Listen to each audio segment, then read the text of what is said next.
Bagaimana solusinya ketika seorang anak terkena mental health karena terlalu terkekang gitu sama orang tuanya gitu tuh. Jadi terlalu khawatir orang tuanya sehingga anak itu tidak diperbolehkan untuk pergi kemana-mana, pergi berjauhan. Itu tuh bagaimana, sedangkan seorang anak itu membutuhkan lingkungan yang luas gitu, keperluan yang pergi yang gitu.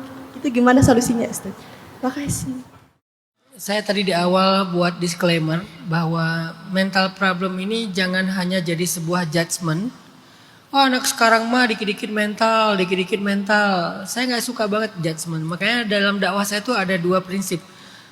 No judgment, respect to other. Itu dua prinsip saya dalam dakwah. Saya berusaha serespect mungkin kepada siapapun. Nggak mau ngejudge orang.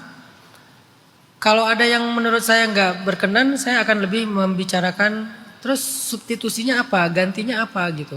Daripada kita hanya menghakimi. Makanya saya tadi bilang disclaimer bahwa mental problem ini bukan cuman masalah-masalah yang karena mentalnya lemah, anak sekarang gampang baper segala macam, bukan.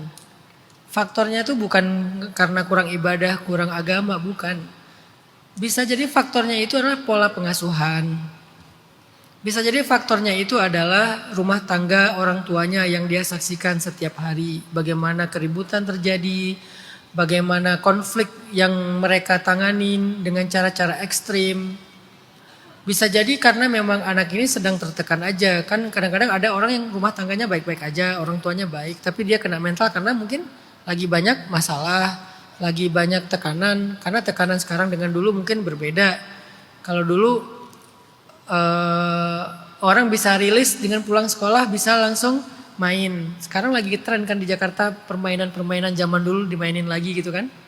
Bahkan di luar negeri itu lagi tren balik lagi ke zaman dulu nggak pakai handphone, hidup tanpa gadget dalam sehari, dalam seminggu itu free gadget. Jadi kalau sekarang ada car free day, nanti ada gadget free day. Karena itu tuh mental health banget loh. Kalau kami anak laki-laki nih, anak-anak 90-an, enggak kami sih saya, mungkin kalian anak 2000-an ya. Anak 90-an ya, pulang sekolah itu kan jam 1 siang. Udah pulang sekolah naruh barang, kita udah enggak pulang ke rumah itu jadi si bolang. Jadi si bolang sampai maghrib.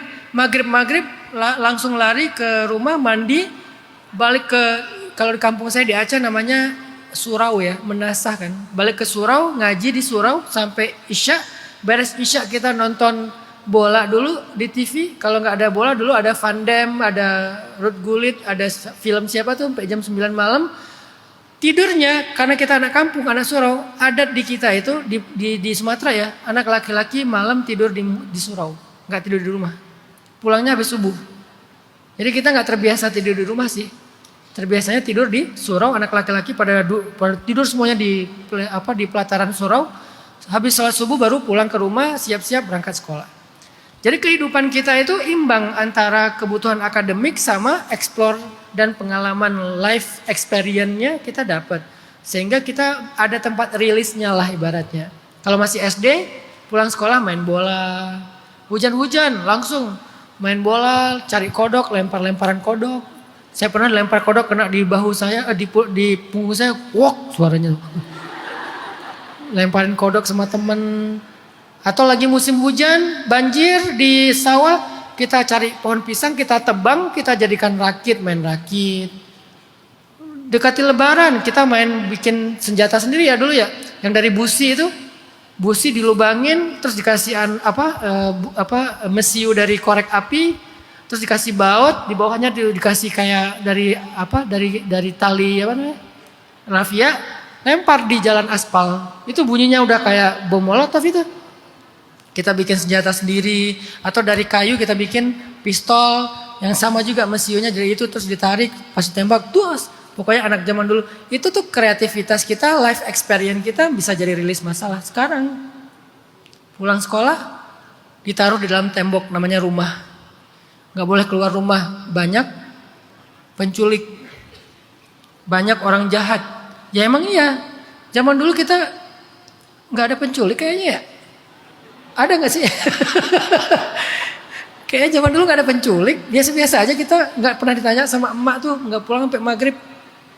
Kecuali udah azan maghrib nggak pulang, baru emak saya nyari pakai balok tuh. Dia datang cari. Kan dulu nggak ada handphone. Jadi nyarinya tuh harus keliling kampung. Emak saya keliling kampung nyari, di mana si abang, di mana si abang. Saya masih main bola, tapi udah azan maghrib, langsung dia angkat baloknya. Abang, udah lupa di mana rumah. Maksudnya apa? Pulang, tapi bahasanya udah lupa di mana rumah. Bahasa kiasan. Akhirnya saya lari. Masih ingat mak, masih ingat, lari, dikejar. Wah, pernah dipukul nggak pakai balok? Ya nggak akan dipukul. Masih ada TikTok tuh video anak zaman dulu kecil dikejar sama emaknya ya. Itulah pemandangan kehidupan saya. Jangan bayangin muka saya yang sekarang. Dulu saya masih lucu. Artinya kita dulu dengan kehidupan di sekolah itu nggak kena mental karena ada tempat rilisnya. Kalau sekarang udah nggak. Jadi bukan faktor dia lemah mental, bukan. Memang faktor kehidupannya udah berubah.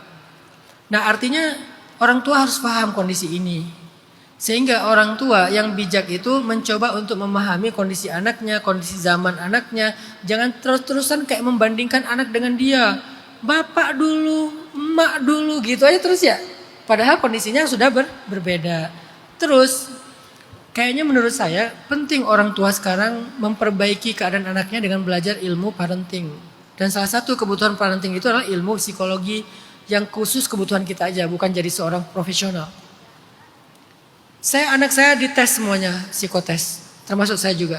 Jadi saya tahu ngomong dengan anak yang saya yang feeling gimana, yang intuiting gimana, yang insting gimana, yang sensing gimana. Atau kalau pakai MBTI yang perceiving kayak gimana. Saya tes, Stephen tes, MBTI tes, Weton juga tes. By the way saya Kemis Legi.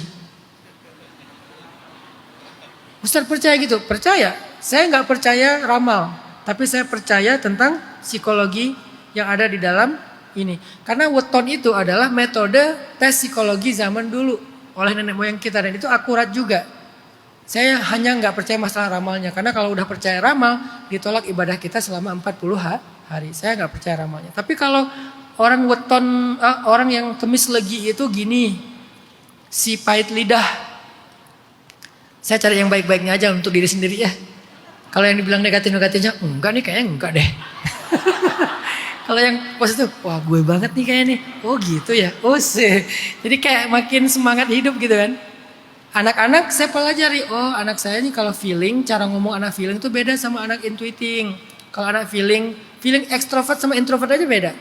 Ekstrovert itu dia pengen ditunjukin rasa sayangnya. Kalau introvert pengen dikuatin perasaan dia. Bukan perasaan kita. Kalau ekstrovert perasaan kita. Kan mereka manggil saya Baba ya. Baba sedih kalau abang kayak gini. Perasaan kita nih. Akhirnya dia, oh ya udah. Tapi kalau yang introvert, perasaan dia. Adek itu kan kalau bahagia tuh kayak gini. Kalau adek itu pengen jadi juara tuh kayak gini. Kalau adek itu apa misalnya. Jadi yang perasaan dia, karena dia introvert kan. Kalau ekstrovert, perasaan orang luarnya ke dia. Nah ini cara ngomongnya udah beda nih. Kalau anak sensing, anak saya juga ada yang sensing. Ada yang insting. Kalau anak insting itu kan penengah banget tuh. Dia tuh kayak, bahkan saya nggak. Anak sensing nggak perlu banyak bermasalah sih, karena dia justru yang menyelesaikan masalah sendiri. Paling dia lebih orangnya tuh kayak yang penting kita kasih tahu, jangan kasih pilihan. Karena anak sensing dikasih pilihan pasti bingung. Soalnya dia di tengah. Yang ini apa yang ini ya? Yang itu anak sensing tuh. Saya langsung bilang, Kak yang ini bagus buat kamu. Oh ya udah ambil. Saya tahu berkomunikasi dengan anak karena saya udah mempelajari ilmu parenting. Karena mempelajari sedikit ilmu psikologi sesuai kebutuhan saya sebagai ayah. Sehingga saya bisa berkomunikasi dengan mereka dengan cara mereka. Dan tapi juga enggak mengurangi pesan-pesan saya. Ini jawabannya ada di orang tua. Bagaimana kalau kita sebagai anak? Kalau bisa mempengaruhi orang tua untuk belajar ilmu parenting dan ilmu psikologi lagi, kayaknya bagus juga sih. Ajak apa gitu atau share konten-konten gitu, atau misalnya kalau ada sebuah pelatihan apa ajak Pak ini kayaknya bagus nih, yuk kita ikut bareng yuk gitu. Padahal kita pengen orang tua kita yang ikut sebetulnya kan. Atau diajak lewat ibunya, biar ibunya yang ngomong ke ayahnya untuk ikut program itu atau apalah. Kalau masih bisa dipengaruhi ini sangat bagus dan lebih sustain. Kalau nggak bisa dipengaruhi, butuh juru damai di sini. Kadang juru damainya adalah ibu, kadang juru damainya ada ayah. Biasanya ada satu orang yang bertindak sebagai stabilizer. Kalau ayah yang lagi agak keras, ibu yang akan menstabilkan. Kalau ibunya yang lagi agak bawel, ayah yang akan menstabilkan. Biasanya suka ada yang menstabilkan kan. Kalau nggak kakak, kalau nggak saudara. Harusnya keluarga itu saling mendukung, jangan sendiri.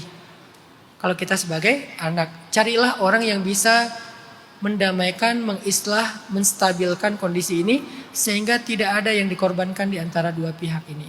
Orang tua nggak merasa kita durhaka, kita juga nggak ngerasa orang tua terlalu mengkungkung kita kan ya. Nggak ketemu nanti kalau nggak ada yang mendamaikan. Allahu a'lam.